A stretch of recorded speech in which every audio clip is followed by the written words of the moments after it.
चित्रकूट के घाट पर भई संतन की भीड़, तुलसीदास चंदन घिसे तिलक देत रघुवीर। आप सभी को मेरी ओर से राधे राधे। परम पूज्य भक्ति संपन्न तीर्थ गोस्वामी जी महाराज के पावन सानिध्य में हमारी आज की यात्रा होने वाली है परम पावन श्री चित्रकूट धाम की। यहाँ हम आपको कई पवित्र तीर्थ स्थलों के दर्शन करवाएंगे एवं उनका महत्व भी बताएंगे, जिनमें रामघाट, अनुसुईया आश्रम, स्फटिक शिला, सीताकुंड, गुप्त गोदावरी, कामदगिरी पर्वत, भरत मिलाप इत्यादि प्रमुख हैं। तो बने रहिए हमारे इस वीडियो में, और अगर चैनल पर पहली बार आए हैं तो इसे सब्सक्राइब अवश्य करें। तो आइए शुरू करते हैं चित्रकूट धाम यात्रा। हमारी यात्रा शुरू हुई प्रयागराज से बस के द्वारा। जब हम चित्रकूट पहुँचे शाम हो चुकी थी, इसलिए बिना समय गंवाए हमने ठहरने के लिए एक धर्मशाला लिया और प्रसाद की तैयारी में लग गए। वैसे तो हम सारी सामग्री लेकर ही गए थे, फिर भी थोड़ा बहुत जो बच गया था वो हमने वहीं के बाज़ार से खरीद लिया। कुछ भक्तों ने प्रसाद तैयार किया और सभी को प्रसाद का सेवन करवाने लगे।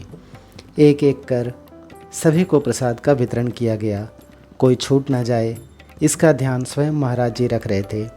सभी ने बड़े ही प्रेम से प्रसाद का सेवन किया, सभी उत्साहित थे। देखिए कैसे एक भक्त नृत्य कर रहे हैं। सभी भक्तों के प्रसाद सेवन के बाद श्री महाराज जी ने भी प्रसाद ग्रहण किया और फिर सभी रात्रि विश्राम के लिए चले गए।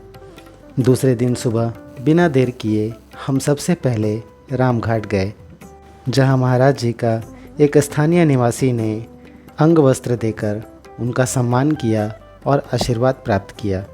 उत्तर प्रदेश और मध्य प्रदेश की सीमा पर स्थित यह पावन भूमि केवल एक तीर्थस्थल नहीं, बल्कि सनातन धर्म का एक जीवंत अध्याय है।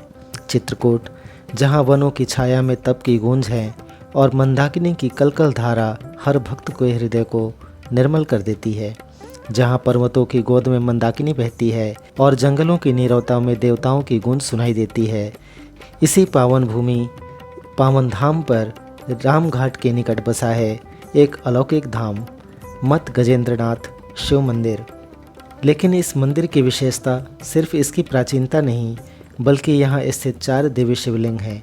उनके पीछे छिपे हैं सनातन के गहन रहस्य और रामायण की अनुपम गाथाएं। तो चलिए आपको अंदर दर्शन करवाते हैं। यहाँ के शिवलिंगों के बारे में आपको बता दूं कि चारों शिवलिंग में पहला जो शिवलिंग है, जो ब्रह्मा जी की आहुति से उत्पन्न हुआ था।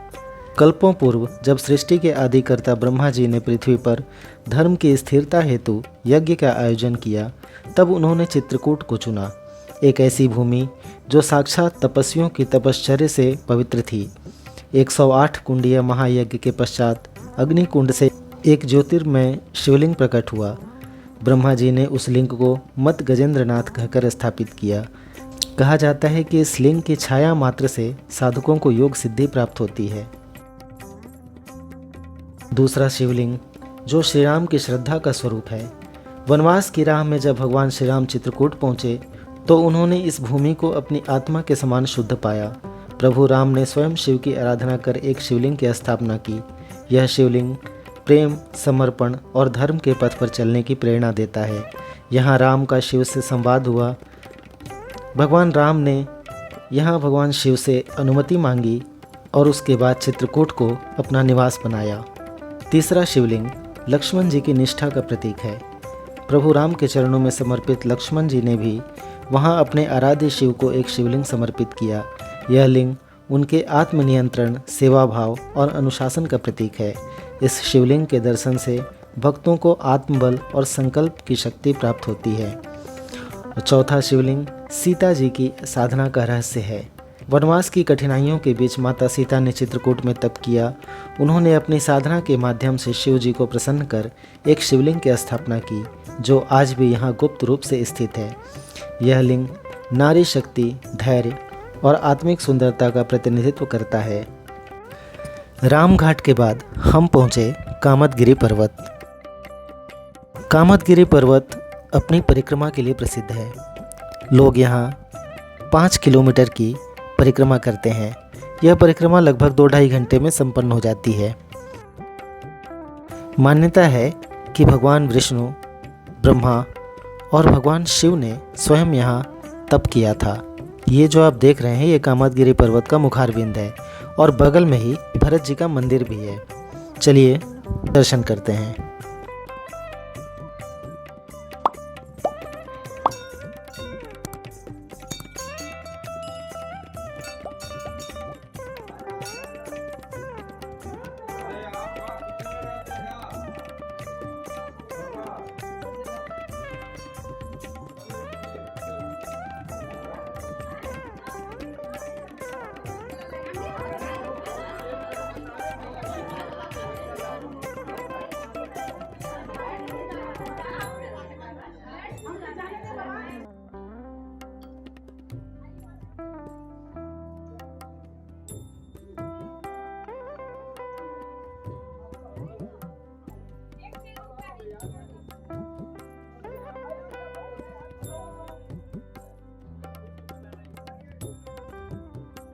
सभी भक्तजन श्री महाराज जी के साथ कीर्तन करते हुए चल रहे थे। भरत जी के दर्शन के पश्चात हम पहुँचे माता अनुसुईया और अत्रि ऋषि की तपस्थली उनके आश्रम में। ये आप देख रहे हैं ये है माता अनुसुईया आश्रम।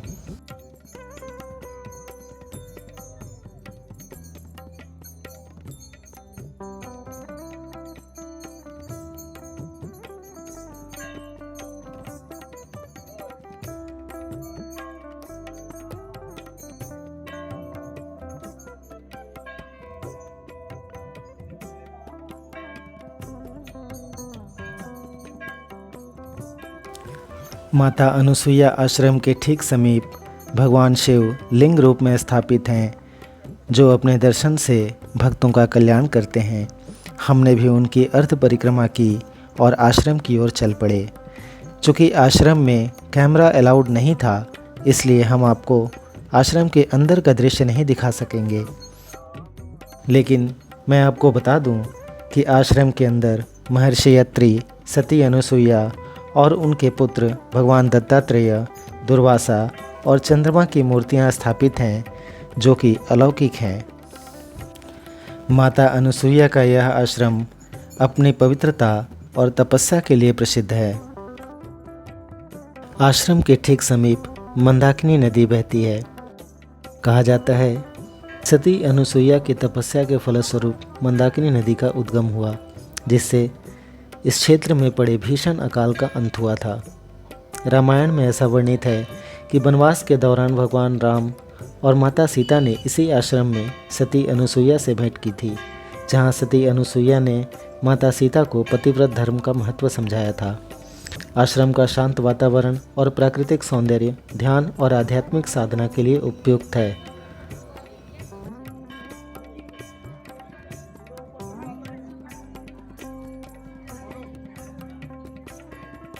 सती अनुसुईया आश्रम के बाद हम चलते हैं चित्रकूट की एक ऐसी पावन भूमि जहां हर पत्थर, हर कण प्रभु श्री राम की कथा कहता है, जहां समय भी थम सा जाता है। एक रहस्यमयी और पवित्र स्थान जो धार्मिक आस्था और प्राकृतिक सुंदरता का अनोखा संगम है, जहां पत्थरों के बीच बहती है एक रहस्यमयी नदी, एक शांत और गूंजती हुई गुफा, एक ऐसी जगह जहां भगवान राम और लक्ष्मण ने अपना दरबार लगाया था, जहां भगवान राम और लक्ष्मण ने किया था न्याय। यही थी उनकी गुप्त सभा। जी हाँ, हम बात कर रहे हैं गुप्त गोदावरी की, एक ऐसी यात्रा जो आपको भीतर तक छू जाती है। यहाँ आकर ऐसा लगता है जैसे प्रभु अभी भी यहीं कहीं हैं, छिपे हुए लेकिन हर भक्त के दिल में प्रकट। तो आइए भीतर चलते हैं और जानने का प्रयास करते हैं कि आखिर क्या है यहाँ का महत्व।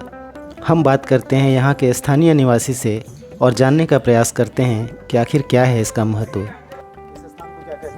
इस स्थान को राम दरबार कहते हैं। राम जी ने वनवास के समय कुछ समय निवास किया, दरबार लगाया। ये ऊपर की जो नवीन कटकाशी देख रहे हैं आप, ये सब विश्वकर्मा देवी देवताओं ने मिलके इस गुफाओं को बनाया था कि प्रभु राम यहाँ आएंगे, कुछ समय निवास करेंगे। गोदावरी पंचवटी नासिक महाराष्ट्र से आई है, प्रभु राम का यहाँ दर्शन किया है, चरण दक्ष का पान किया है, उनसे आज्ञा मांगा है। जैसे गुप्त रूप से आई हूँ, वैसे मैं गुप्त रूप से अपने धाम को जाना चाहती हूँ। यही उद्गम, यही गुप्त, इसलिए आश्रम का नाम गुप्त गोदावरी पड़ा है। जी। और आगे में क्या दर्शन को मिलेगा हम लोगों को? आगे आपको मिलेगा सीता कुंड, जहाँ सीता माँ ने स्नान किया। माता सुइया मिलेंगी, जो माता सुइया की छोटी बहन है। उन्होंने अपने तपस्या से गोदावरी को प्रकट किया था। और फिर इसके बाद आगे जाएंगे तो धनुष कुंड मिलेगा, जहाँ से गोदावरी का उद्गम हुआ है। फिर इसके आगे आएंगे खटखटा चोर नाम मयंक नाम का राक्षस, ऊपर बड़ी शिला लटकी हुई है, उसको देखने से मन के पाप दूर होते हैं, ऐसी यहाँ की मान्यता है। राम दरबार के दर्शन के पश्चात चलिए आगे चलते हैं और आपको कुछ और दर्शन करवाते हैं। आइए मेरे साथ।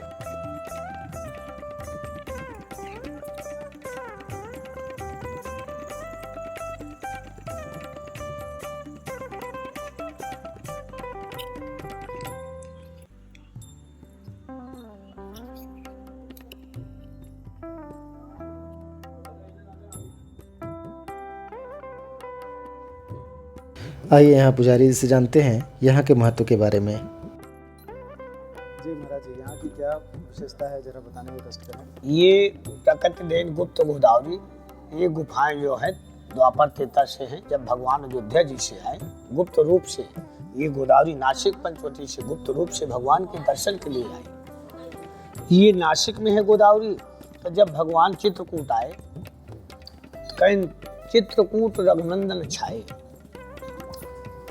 समाचार मुन सुन सुनाए, अमरनाथ के नरदिस पाला, चित्रकूट आए ते काला। जब भगवान का ये था कि वनवास काल में अयोध्या जी से चित्रकूट आएंगे, तभी जितने नदी नाले पशु पक्षी भगवान के इच्छुक थे मिलने के लिए, वो सब चित्रकूट पधार गए। ये गोदावरी नासिक में थी, समुद्र की बेटी है।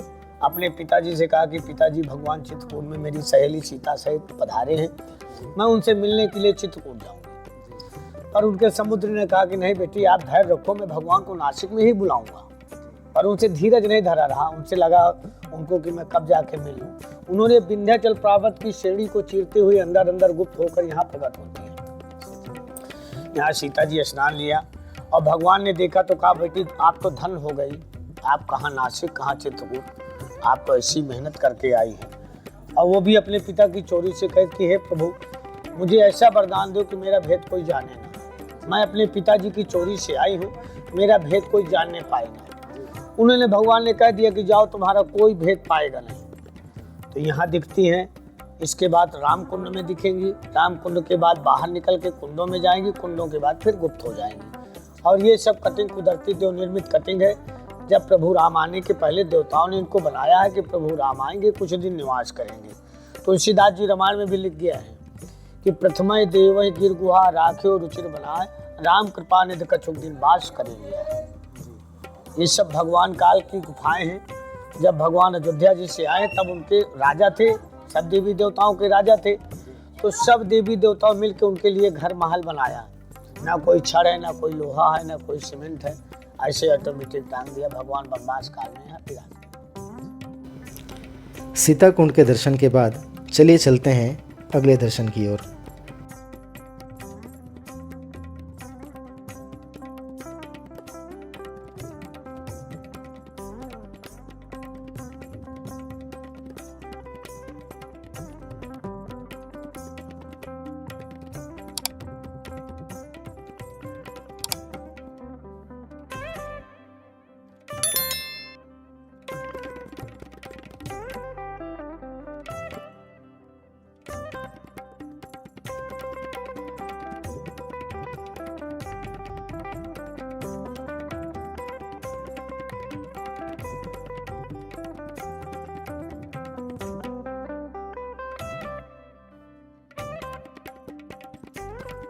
ये जो कुंड देख रहे हैं, ये है धनुष कुंड।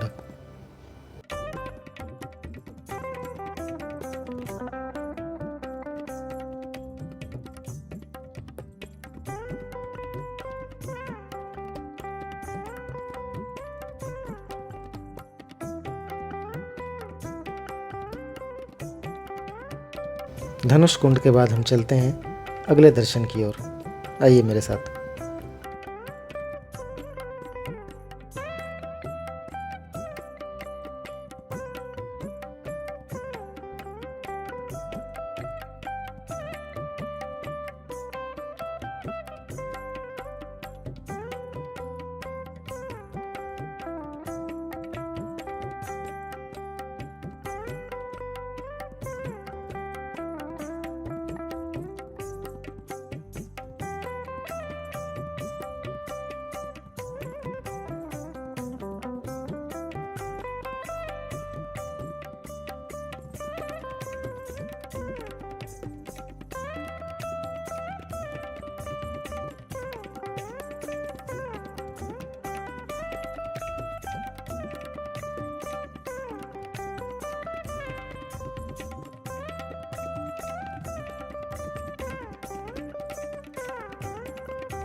ये है छोटी गुफा। इस गुफा में जैसे ही आप प्रवेश करते हैं आपका सामना होता है एक जलधारा से। कहते हैं इस जलधारा का कोई और छोर नहीं है। जैसे ही आप गुफा के भीतर कदम रखते हैं पानी टखनों तक आपका स्वागत करता है और हर दीवार हर पत्थर रामायण की कहानी कहता है। हर साल हजारों श्रद्धालु यहाँ आते हैं अपने जीवन के दुख, डर और सवाल प्रभु के चरणों में छोड़ने। चलिए गुफा से बाहर चलते हैं, लेकिन मन अब भी वहीं अटका है, क्योंकि गुप्त गोदावरी केवल एक स्थान नहीं, एक एहसास है, एक दिव्य एहसास।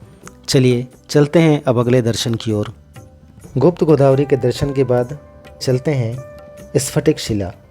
मंदाकिनी नदी के ठीक किनारे हमें दर्शन हुए स्फटिक शिला के। आइए पुजारी जी से जानते हैं इसका क्या महत्व है। ये स्फटिक शिला है जो ऐसा पत्थर सारे चित्रकूट में नहीं। जितना ठंडा ये अभी है इतना ठंडा ये मई जून में भी रहता है। रामायण में इसका उल्लेख है। एक बार चुन कुसुम सुहाए निजकर भूषण राम बने। भगवान राम अपने जीवन काल में केवल एक बार स्वयं जंगल में फूल लाए। इस शिला में बैठ करके भगवान खुद अपने हाथों पे बेनीहार गजरा बनाया, माता का श्रृंगार किया। तभी इंद्र का जयन कौवा का रूप बनाया और माता के पैर में चोंच मारा। जब खून बहने लगा भगवान एक तिनके का बाण मारा। कौवा तीनों लोक में भगा लेकिन कोई बचाया नहीं। तब भगवान कौवा की एक आंख खोल देते हैं। आज भी कौवा एक आंख का होता है। कौवा पूरे संसार में एक आंख के होते हैं। अब आपका भगवान 1 मिनट टाइम और लूंगा, जो इधर देखिए। ये भगवान का बायां पैर है, दाहिने पैर का घुटना है, दाहिने पैर का अंगूठा है। जब घुटना टेक करके भगवान ने कौवा को बाण मारा। बेटा यहाँ राम बैठे, यहाँ माता जानकी बैठे। बाबू ये माता जानकी का पैर है, पीछे लखन शिला, ऊपर मंदिर। लेकिन बेटा अब आप ध्यान से देखें। बेटा इन लाल चिन्हों को बचा करके प्रेम पूर्वक परिक्रमा 2 बार लगा करके जा सकते हैं। 1 मिनट परिक्रमा 2 बार जरूरी है। दान करो चाहे। परिक्रमा तब होगा जब सब लोग खड़े हो जाए।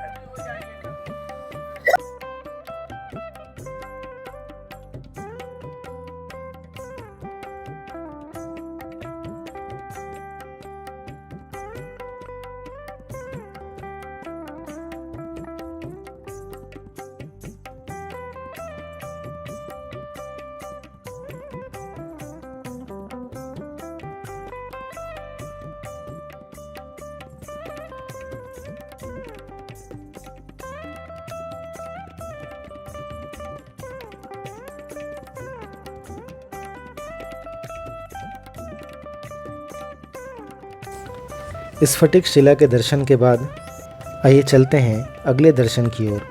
हमारा अगला दर्शन है जानकी कुंड। यह स्थान रामघाट से लगभग 2 किलोमीटर की दूरी पर है। आइए नीचे की तरफ चलते हैं और दर्शन करते हैं जानकी कुंड के। कुंड के सामने ही 2 प्रमुख मंदिर है, एक संकट मोचन हनुमान मंदिर और एक श्री रघुवीर मंदिर।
यह कुंड भी मंदाकिनी नदी के ठीक किनारे है।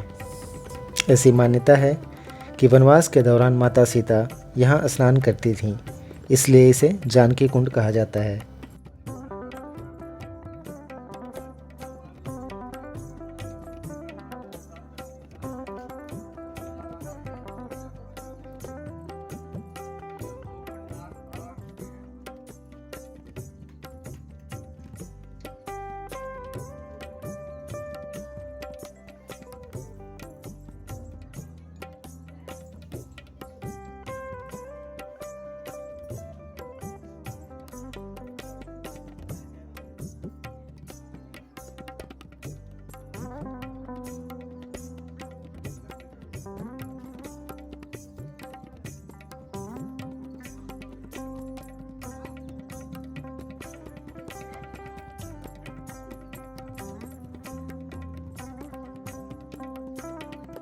कहते हैं सप्तऋषियों ने यहाँ दीर्घ काल तक तप किया।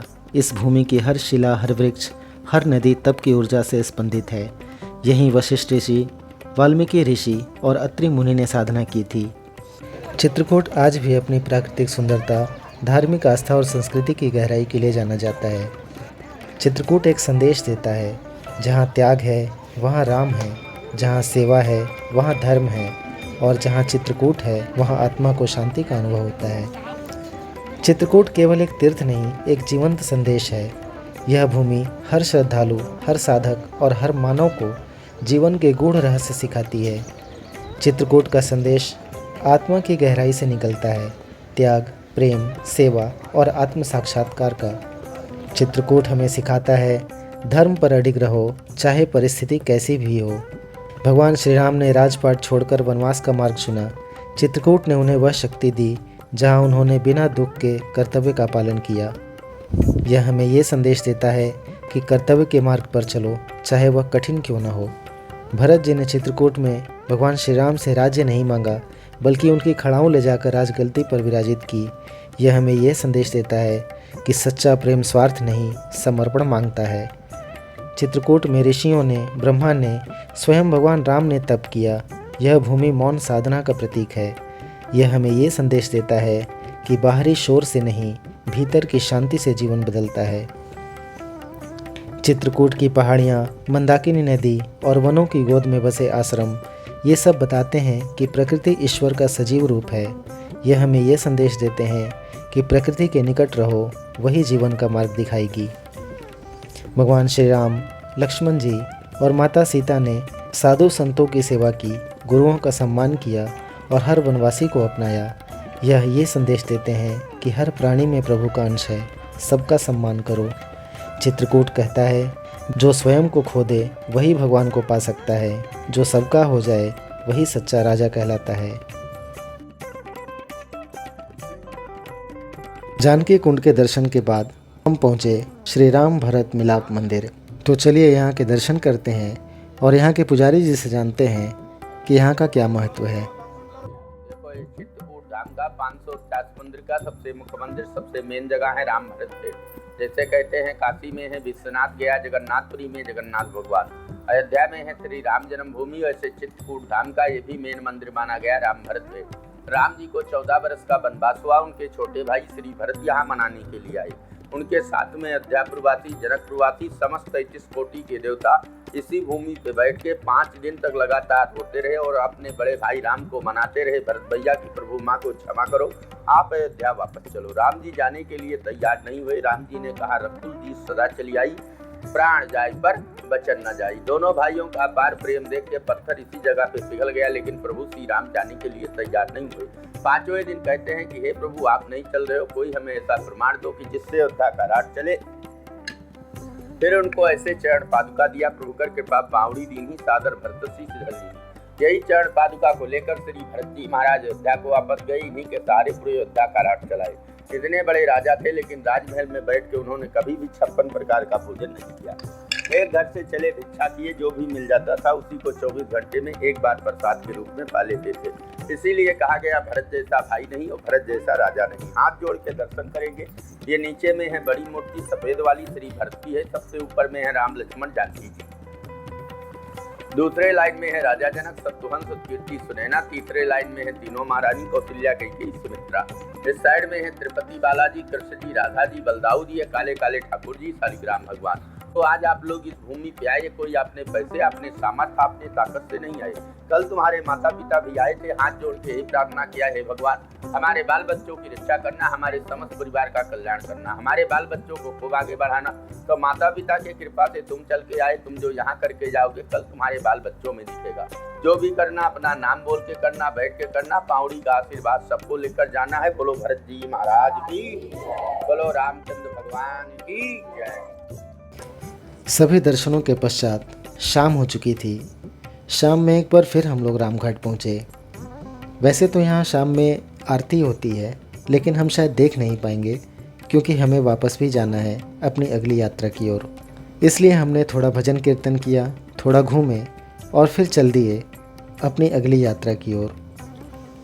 आशा है आप लोगों को वीडियो पसंद आया होगा। अगर वीडियो पसंद आया हो तो हमारे चैनल को अवश्य सब्सक्राइब करें और अधिक से अधिक लोगों को शेयर करें, जिससे कि सभी को इस यात्रा का लाभ मिल सके। तो चलिए मिलते हैं ऐसी ही किसी अगली यात्रा में। तब तक के लिए राधे राधे।